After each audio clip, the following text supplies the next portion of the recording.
Each and every Monday is $9 Monday at wagertalk.com, and all daily picks packages are priced at only $9, including 5% best bets normally priced at $35.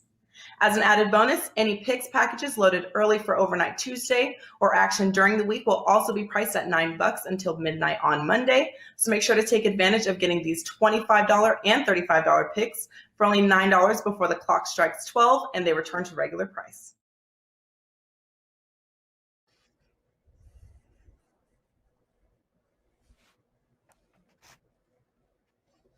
Welcome into the NFL Opening Line Report each and every Monday right here on the Wager Talk YouTube channel. I am Drew Martin, joined by Teddy Covers. We're getting you on the right side of some of these line moves in the NFL. We'll hit the Monday Nighter as well. But Teddy, welcome in. Happy Monday morning to you, buddy.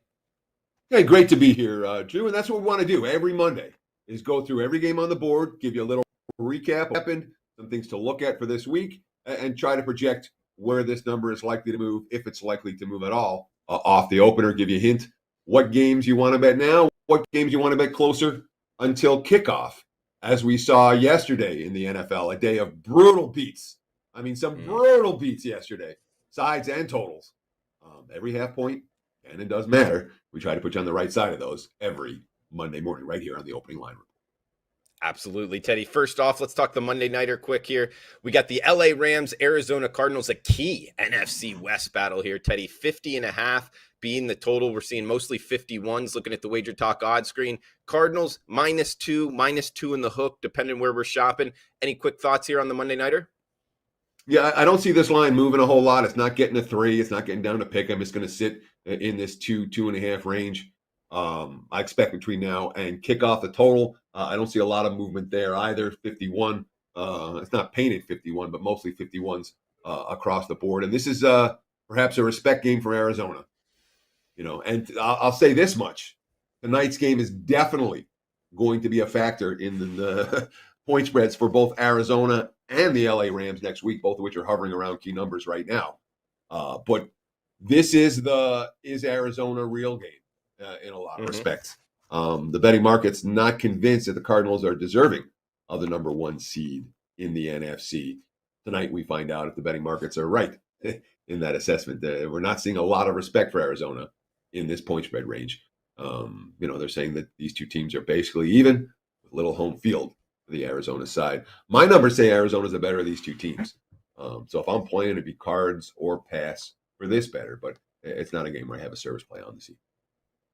Yeah, Teddy, I'm picking up what you're laying down there. It's kind of, I guess a little bit of respect game, the way you put it, for the Arizona Cardinals, especially if Kyler Murray is healthy, guys. So a good one on Monday night, Opening Line Report style, starting right now. The Thursday night football game, Kansas City Chiefs, LA Chargers, AFC West battle here, Teddy. Short week, 51. The total, we're seeing 50.5 or 51, depending where we're shopping. -3. There's a -3.5 out there at Circa and Westgate in Las Vegas.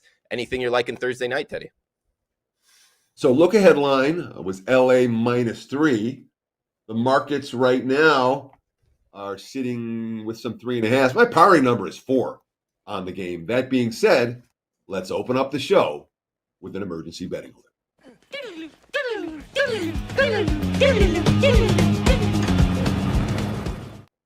If you like the Chargers plus 3.5, grab them now. They are disappearing quickly this morning. There are still plenty of 3.5s out there. That being said, the prevailing markets are clearly moving towards the 3 on LA and KC. And look, every Sunday morning, I call it my pros versus Joes tweet. I talk about what I'm seeing and what I'm hearing, and these two, the pros are playing, and here's where the Joes are playing. And the Joes yesterday, the 4 teams I listed: Titans, Chargers, Saints, Packers, all wins, all covers, and all comfortable wins. But the Chargers being on that list certainly stands out. And I know a lot of that's bet against the Giants, but it's the Chargers team that's getting a fair bit of betting market hype right now. And I'll tell you what, Justin Herbert was great yesterday, really creative. Remember, with Keenan Allen on the COVID list, this is not a team with wide receiver depth, and yet 9 different guys caught a pass. Josh Palmer and Jalen Guyton, 2 guys who haven't really made any noise this year, both had touchdown catches. And, the Chargers, even though their defense still gave up the late score, to keep the streak of 20 points or more allowed or 21 points or more allowed going, it's certainly a Chargers team that is attracting betting market support right now. And of course, so is Kansas City. Chiefs coming off a big blowout win.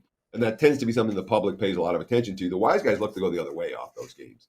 Andy Reid after the game, quote, "I think everybody was clicking. The neat part is that we have a chance to be even better. We have to keep the foot on the pedal as we go." Worth noting, the Chiefs have now allowed 17 points or less in each of their last 6 games. A defense that's stepping up 6-0 straight up during that span. I like it, Teddy. Good start there on the Thursday night. And something I always like to ask you here. I mean, with the Chargers staying home for the short week, the Chiefs off of that blow-off win, but they were at home now having to go on the road with the short week. Do you see this number being any different if it was played on Sunday? Interesting question. I mean, I think on Sunday it might have more of a chance of sticking with KC minus 3.5. Okay. Just because they have more time to prep, and it's not a off a blowout win, immediate turnaround towards this game. But it might be a half point different. Okay. That said, good stuff. Being that I gave the emergency betting alert, I don't. I'm expecting some Chargers money anyway, so it's not a situation where I'm convinced that KC would be a much bigger favorite if this went around. Emergency betting alert right off the top with the Thursday nighter, guys. Time for the Sunday card here. Actually, it's the Saturday card. Excuse me. Oh my gosh, we got Saturday NFL, Teddy. I'm loving it, man. We got first game. That's late season, man. Oh, I forgot about it. No, it's a heck of a nice surprise here on the NFL opening line report. Hey, all you get on the odd screen is that little line saying Saturday, so you got to be careful, guys. Saturday instead of Sunday here. Saturday, December 18th, we'll have some bowl games, and we'll have some NFL games as well. We got the 4:30 Eastern, 1:30 Pacific kick up first here, Teddy, 3:05, 3:06 here. Las Vegas Raiders off of that blow-off loss against the Chiefs. At the Cleveland Browns minus 6-point home favorites, 42.5 at most shops. 43 is out there. Las Vegas at Cleveland in the dog pound, Teddy, on Saturday. Look ahead line, Cleveland minus 5 and 44.5. My powering numbers, the Browns minus 6.5. The market's 6.5 this morning. It looks like it's going to settle in at 6 as the prevailing point spread here. Total sitting, as you mentioned, in that 42.5, 43 range. We have seen some under money come in. I mean, what do you say about the Raiders yesterday? The bottom dropped out from a team that's gone through a ton of adversity. Both sides of the football, they did not respond well. They got punched in the mouth, and that was it. Minus 5 in turnovers. They had a grand total of 12 rushes for 44 yards. That's not going to beat KC. And in 2 games against the Chiefs, this defense has now allowed 14 scores while forcing only 4 punts. Largest margin of victory in a series that began in 1960 has been played 126 times. The 39-point margin defeat yesterday. Biasia, after I mess up his name. God, I should have it. Raiders head coach after the game, quote, "I don't have a lot of words for it. It started with a fumble the first play of the game. As it went on, we missed more and more tackles. We had more drop passes, penalties on defense, gave up explosive plays, struggled to protect the quarterback, struggled to run the football, and on top of that, a missed PAT." Is it going to be a bounce back spot for Vegas? I don't know if this team's got a lot of bounce back in them. I really don't. They've been through a lot of they're saying the right things. They've been through a lot of adversity this year. And the AFC, everyone else keep winning around them. But there were some issues with Cleveland yesterday, and I found that out the hard way, unfortunately. A 5% play on the Browns, minus 2.5. They're up 24-6, can't cover the number. And, missing 41-yard field goals, allowing 4th and 11 conversions with a confused defense. They had 200 yards of offense and 17 points in the first 3 drives. And the offense, the rest of the game, 0 points, less than 100 yards, couldn't run the football, couldn't get stops when they needed to. There are issues with Cleveland laying points, and Baker Mayfield with a lead hasn't exactly been a great point spread proposition. Davion Clowney, quote, "We don't want to be going to building these last 4 games for nothing. We know we got something to keep playing for right now." And certainly, the Raiders season is on the line. So is the Browns. But Cleveland, in this favorites role, the offense isn't clicking well enough to make it an easy team to lay this price with.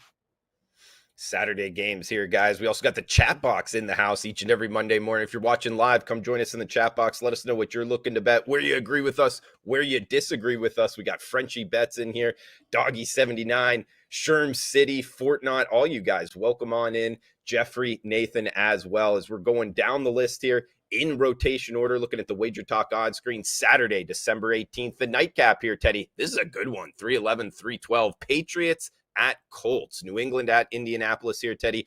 45.5 or 46 being the total. -2 at most shops. That's the Colts at home. South Point in Vegas is showing a 1 in the hook. That's the Colts as the home favorite, Teddy. Look ahead line here. New England -2.5, total of 43. My powering numbers a pick 'em on the game, and we're seeing the money come for Indy off the opener. As you mentioned, it's 2.5. It's twos mostly out there right now for the Colts. I don't see this line moving a whole lot further. It's not getting a 3 for Indy. There will be buyback. There's already been buyback on New England at the current price, and of course, it's a Colts team that's only beaten one opponent with a winning record all season. They look good against Houston. The last time out, although Darius Leonard, quote, prior to beating the Texans, before we even went out there, I said, if we don't shut these guys out, we didn't do good enough. Colts, Frank Reich after the game, the defense was unreal. That's an epic defensive performance from start to finish.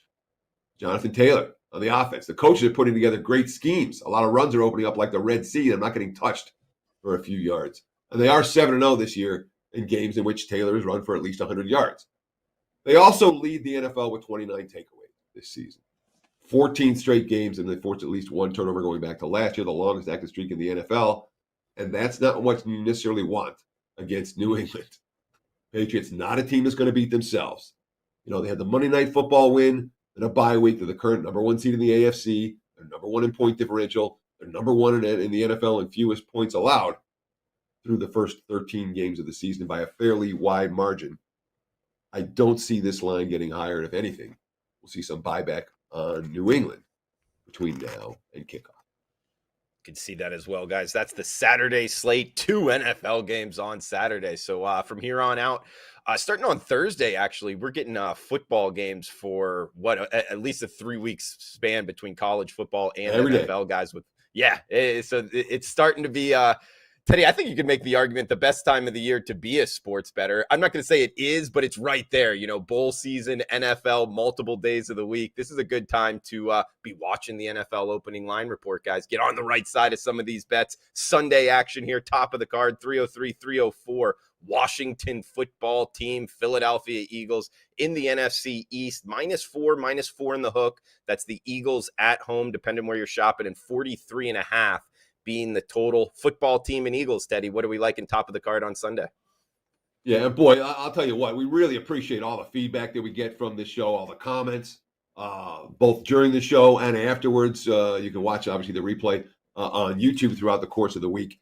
Last week, unfortunately, I had a nice touch of the flu for a couple of days. I didn't get in there and post comments, but I know Drew's in there posting comments, and I'll be in there this week. So if you have questions, you have anything you want to talk about or comment about, we really appreciate that over at YouTube, and both Drew and myself will get in there and get involved in the forum and with the comments this week. Like I said, I apologize for last week, but I was sick. What do you want me to do? Look ahead line here, Philly -2.5, 44.5. My powering number, Philly -4.5. The markets are at 4 this morning, but you know what? There's 2 emergency betting alerts on the show. Let's get this one up right here, right now.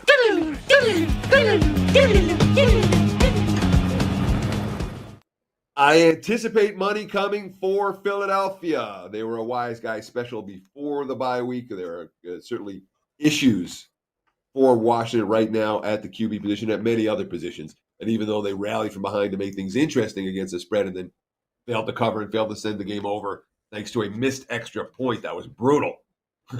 Side or total in that game, whichever side you had. Tough beats. Nonetheless, it's an Eagles team that has gotten their fair share of support, and I'm not convinced we're going to see that for Washington this week.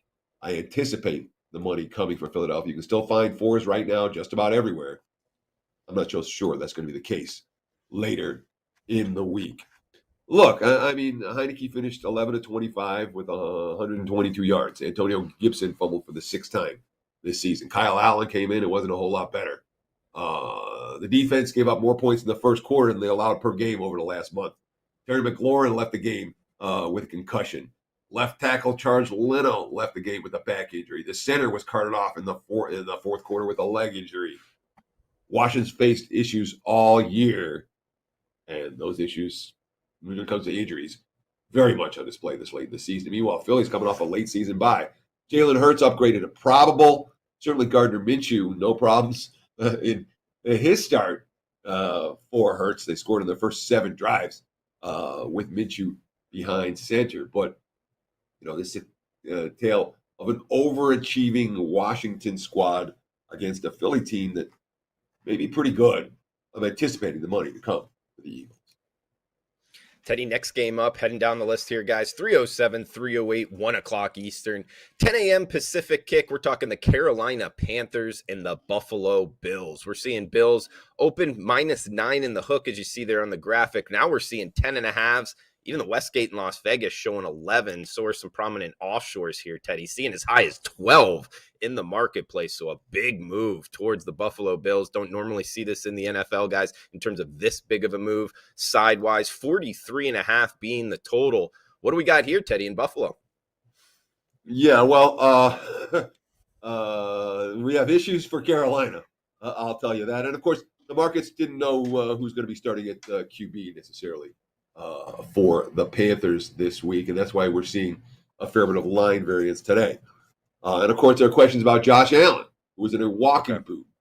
And Mitch Trubisky as Josh Allen's backup is not going to attract the betting market attention. Look ahead line here was Bills -9.5, total of 45. My powering number with Josh Allen, 12. With Mitch Trubisky, 7.5. Which, well, I mean, Josh Allen's worth something to Mitch Trubisky.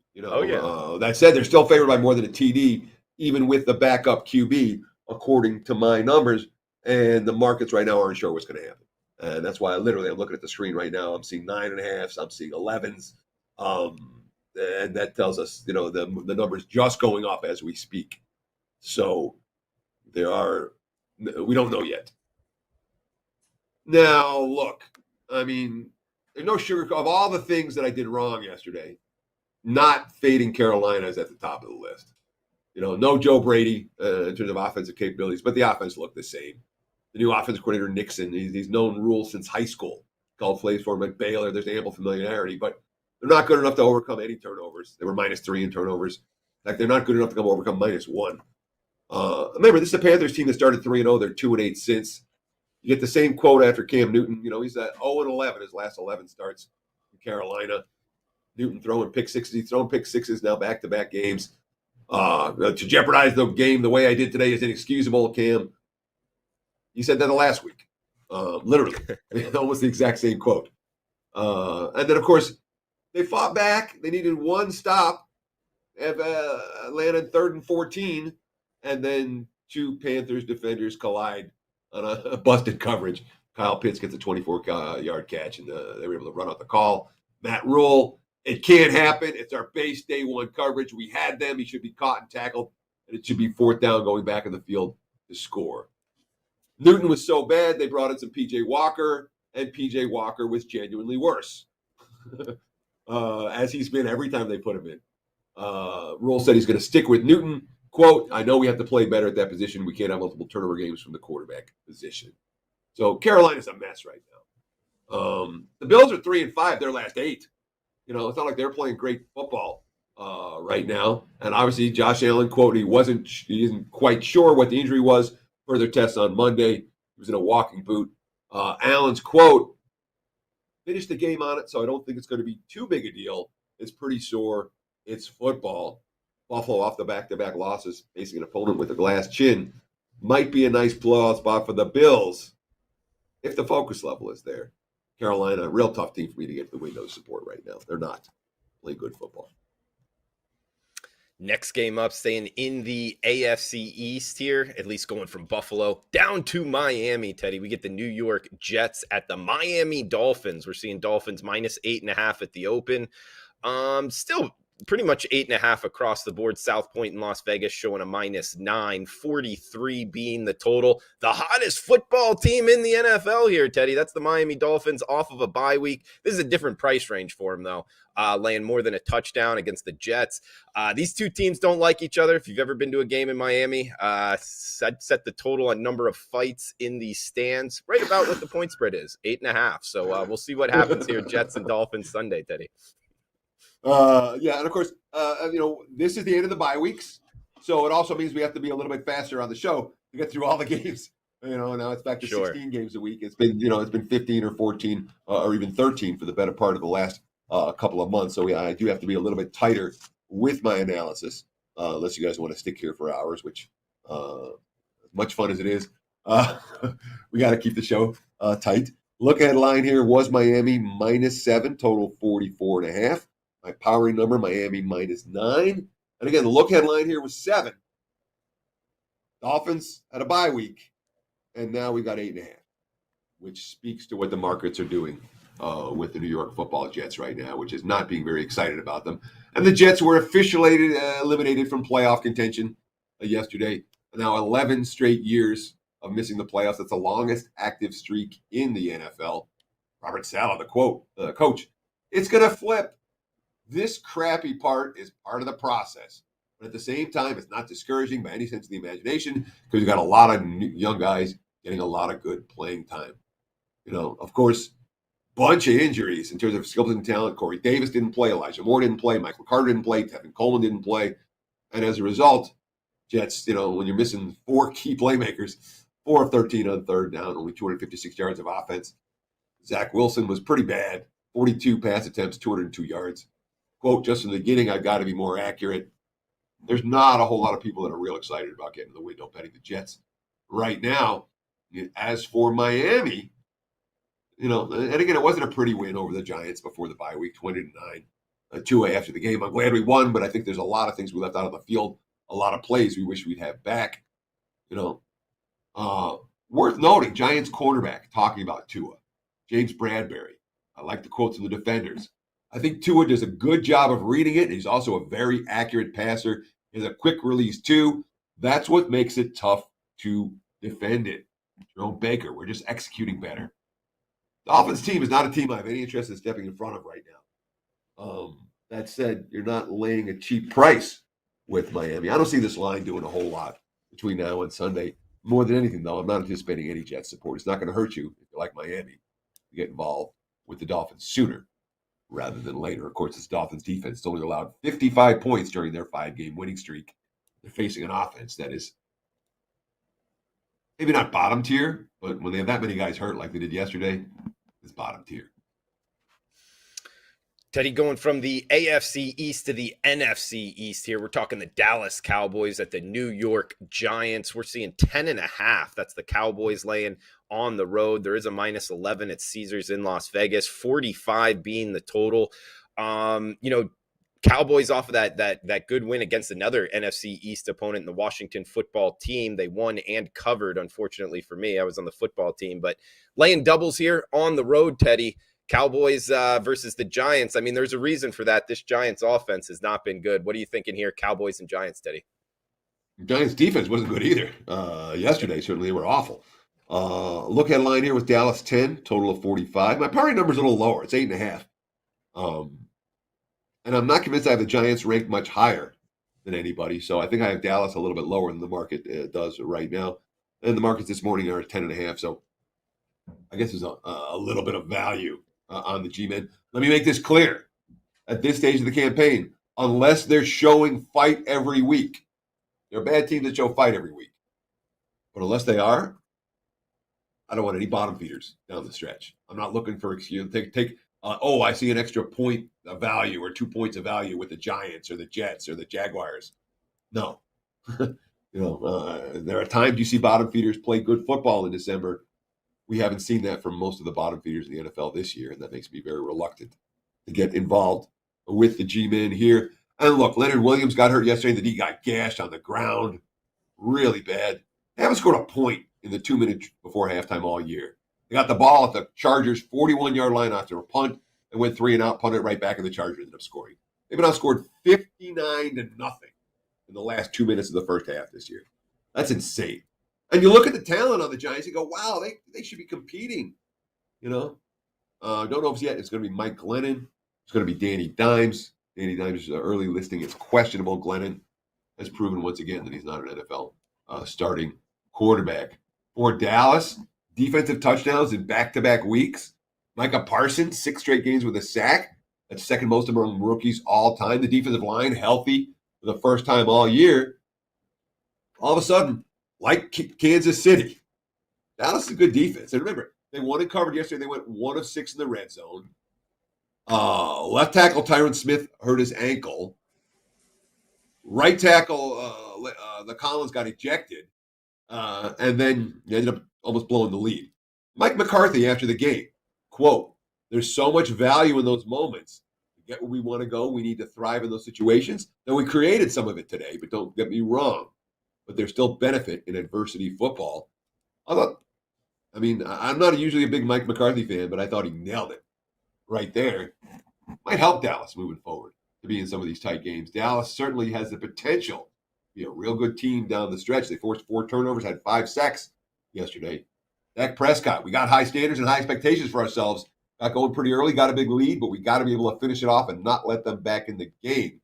The fact that they almost blew the game against Washington last week might be a bet-on situation for the game against the Giants this week, especially if the G-men are playing with the backup QB once again.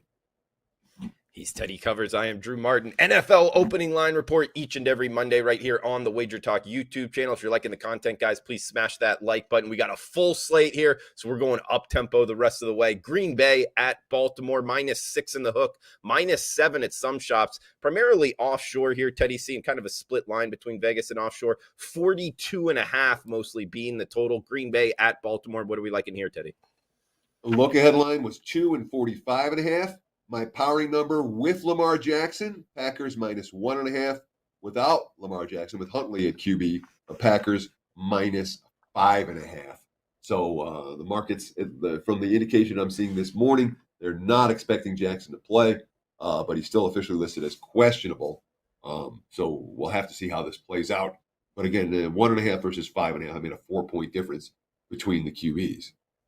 The Packers allowed a punt return touchdown yesterday.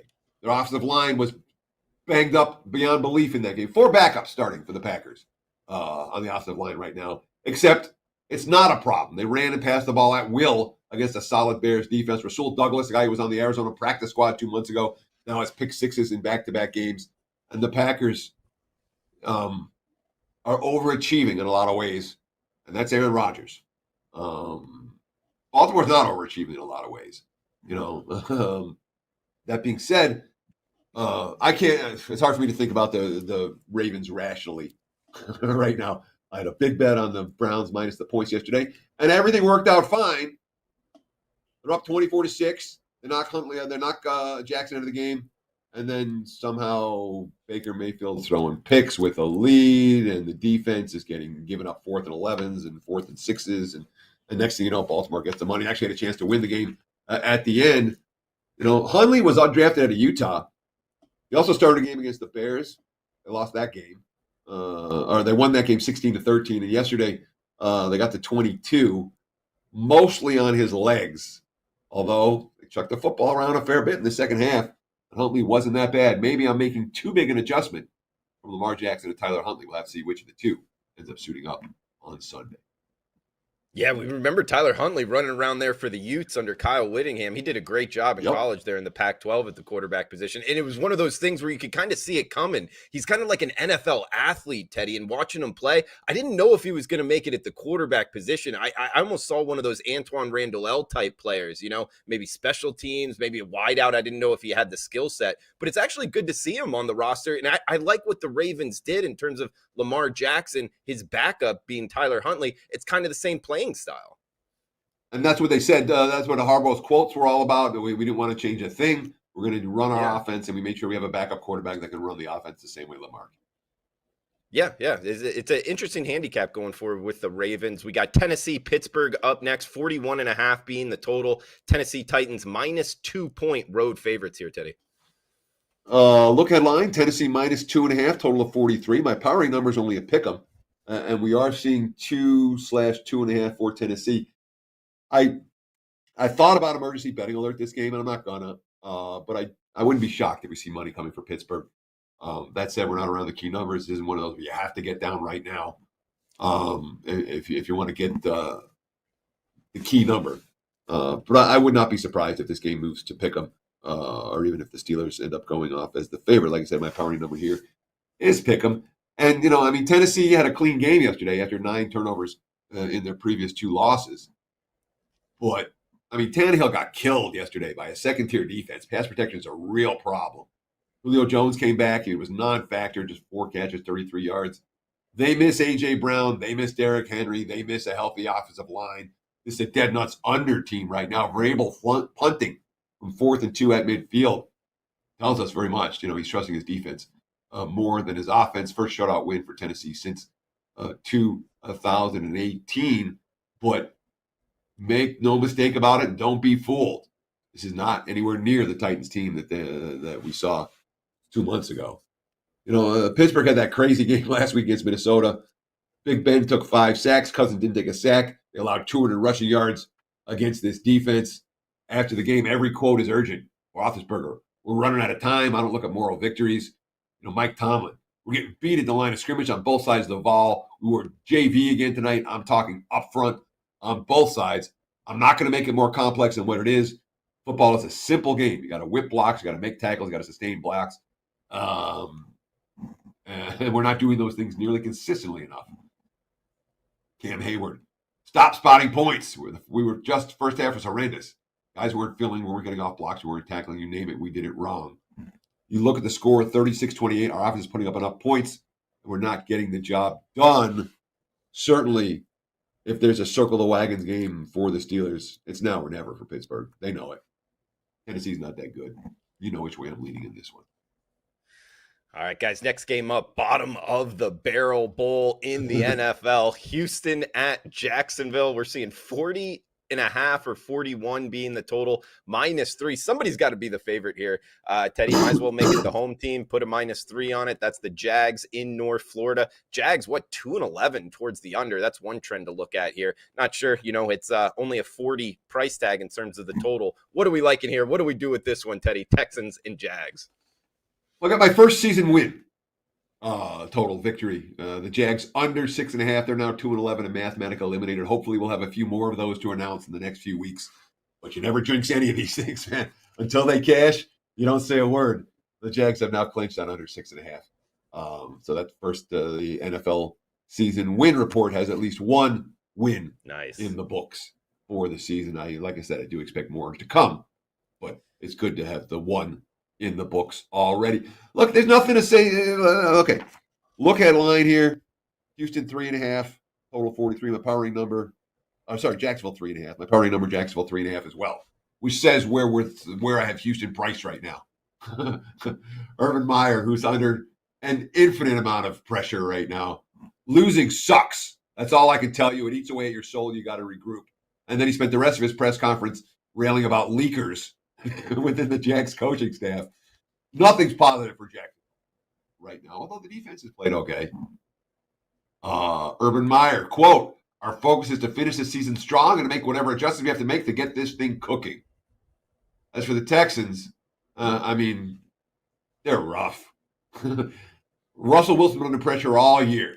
He's been killed. He wasn't sacked on Sunday for the first time. He only took one hit all year. The Seahawks had their best rushing game of the season by far, and that's Houston's defense, which is the good part of the team.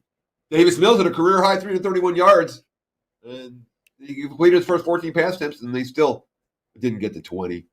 Pick your poison in this one. The market's going to sit at 3 all week. We're not going to see movement. Next game up, Arizona at Detroit. Teddy, of course, with the Cardinals playing tonight. If you like them tonight, maybe look to bet them next week as well. That's something we've learned here on the NFL opening line report. We're seeing -13.5 or -14, depending where you're shopping. That's the Cardinals as the road favorite, Teddy. 47.5 being the total. What are we thinking here in the Motor City? Yeah, Arizona look ahead line was 12.5, 47.5. My powering number is 13. The markets are at 13.5. They have a half-game lead over Tampa Bay for the number 1 seed heading into Monday Night Football. If Arizona looks good tonight, this line will be 14. If Arizona does not look good tonight, this line won't be 14. So if you like the Cardinals, find a 13.5 tonight. If you like the Cardinals tonight, find a 13.5 for next week and lock in. Lions did something interesting yesterday. Mid-third quarter, they're down 14. They're on their own 30, and they're facing 4th and 3. And Dan Campbell went for it. It was on 30. On 4th and 3, mid-third quarter, down 14. That's a I'll call that stupid move. No, it's stupid. It's saying I don't give a crap. Let's just keep. I'm frustrated. It was stupid. It failed, and after that, they got blown out. Couldn't stop the run at all. Gashed on the ground, and of course, they've had COVID outbreaks as well. So, plenty of issues in Detroit. Absolutely. Yeah, I don't know if they even a bet on catching 2 touchdowns here, guys, against the Cardinals. We got Atlanta, San Francisco up next. 49ers -8 in the hook, Teddy. 46 being the total. Dirty Birds going on the road here to the West Coast. What do we like in Falcons and 49ers, Teddy? Look at line here. San Francisco -7.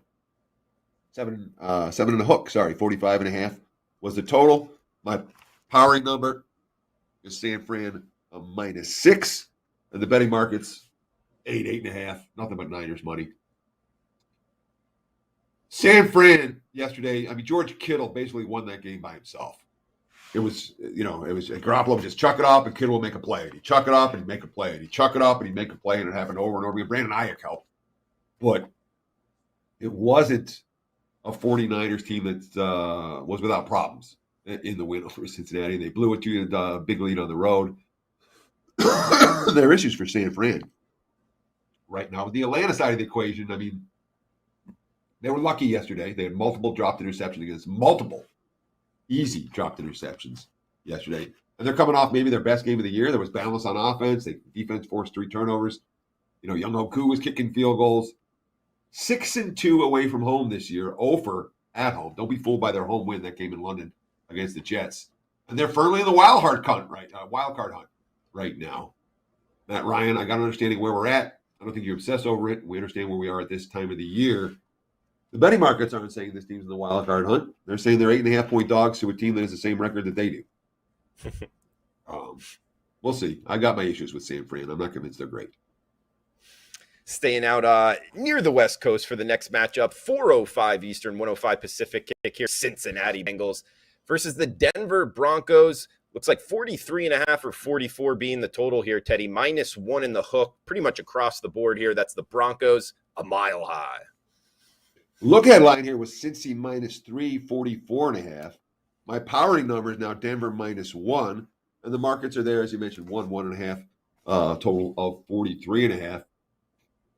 Broncos now 7-1 straight up when they get at least 28 carries for their running backs, Javonte Williams and Melvin Gordon. They were good yesterday, but again, teams look good against the Jaguars. Teams look good against the Lions. Denver struggled to put together multiple solid performances.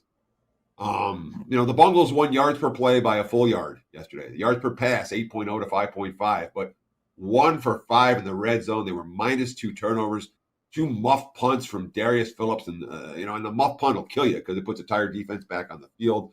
They had a taunting call against the quarterback that extended the drive right before halftime. If you had Cincy yesterday, it was a real frustrating loss, but it also was a team that showed signs of pressure, not playing well. And a couple of key injuries.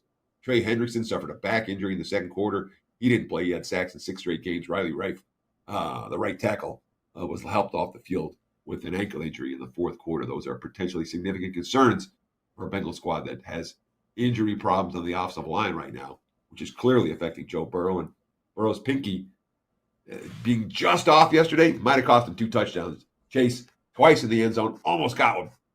Didn't get it. And that may have to do with the passes not being quite as accurate as they should have been with Burrow's pinky problem. NFC West matchup up next, the last afternoon game here. Seattle and the LA Rams. We see in -7. That's the Rams at home. There is a 6.5 out there at DraftKings. 47 being the total. Of course, the Rams playing tonight, guys. Monday Night Football. If you like them tonight, maybe look to bet them next week as well. If you don't like them tonight, maybe fade them next week. Teddy, we got Seahawks and Rams. What are we thinking here? Yeah, you're absolutely right. And the look headline here was 7, total 48.5. 48. My powering number is 6 on the game for LA, and the markets are at 7 mostly today. There are a couple of prominent 6.5s out there, and Drew nailed it. If you like LA tonight, you find a 6.5 right now, and you bet them twice. Because the Rams win, I would expect, and the Rams look good winning, and they will be laying more than a TD. At least a TD, and probably more next Sunday. As for Seattle, again, Russell Wilson wasn't sacked for the first time all year. Only took 1 hit. Wilson said the offensive line is dominating the line of scrimmage in the run game and the passing game. Rashad Penny, a career-high rushing performance. But tap the brakes a little bit. Seattle has 5 wins this year. They got the Colts. They beat the Colts in Wentz's first game. They beat the 49ers twice. They beat the Jags. And they beat the Texans. That's not a who's who of good teams. The Rams certainly a good team. Teddy, next game up, Sunday nighter here. New Orleans Saints, Tampa Bay Buccaneers. We're seeing the Bucs -11 at home, 10.5 if you're looking offshore at some shops, 47 being the total. What are we thinking Sunday night in Raymond James? Look at line here, 11.5 and 48. My powering number is only 10 on the game. The market's a little bit higher than that, 10, 10.5. Sorry. I'm seeing 10.5s, 11s, and 11.5s out there right now.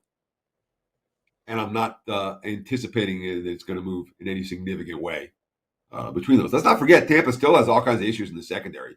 They give up, a bunch of big plays in yesterday's game. The defense is holding in the red zone.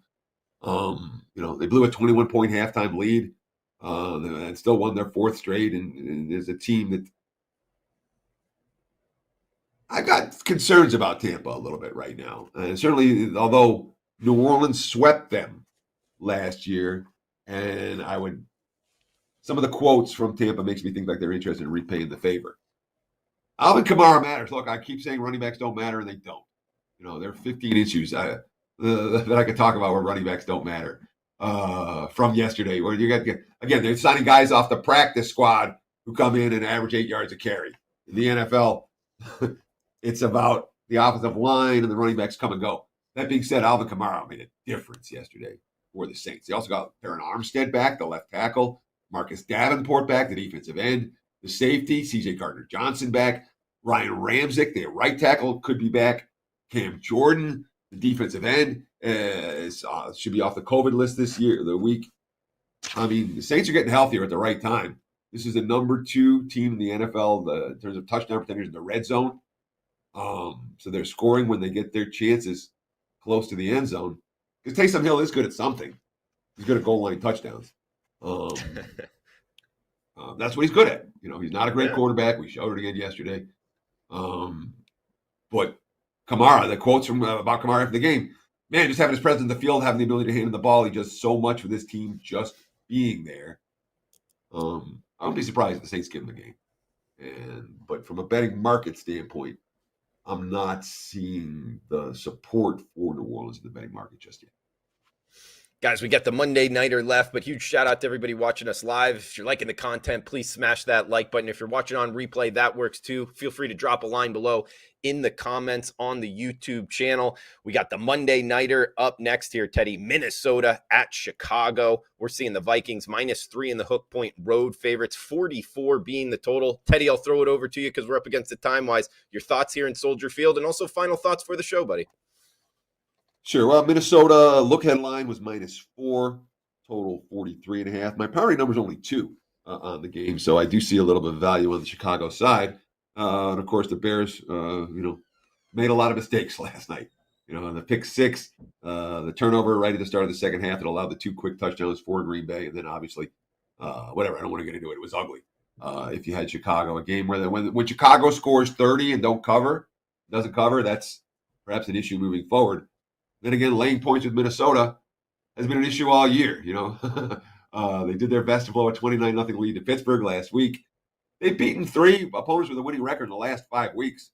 That being said, Kirk Cousins went 4-12 passing with 2 interceptions in a game where they had the lead, where they ran for 200 yards after halftime, just 1.9 yards per play in the second half. That's a concern here. If the Bears defense shows up, they certainly didn't show up against Aaron Rodgers and the Packers. I know we're up against it time-wise, Drew, so I don't know what to say. You gotta throw me a question at the end of the show. I don't know what to say. Thanks for watching. Good luck this week. That's good enough, Teddy. That's good enough, man. I didn't know you had the flu last week, so it's good to see you back in the saddle, getting after it. Bounce back mode here for Teddy Covers. Guys, check us both out at wagertalk.com. We got the college football show coming up next, but most importantly, come back and join us next Monday, 10 a.m. Pacific time, right here on the Wager Talk YouTube channel. Again, guys, feel free to reply below in the comments. For Teddy Covers, I'm Drew Martin. We'll see you next Monday. Best of luck with your bets.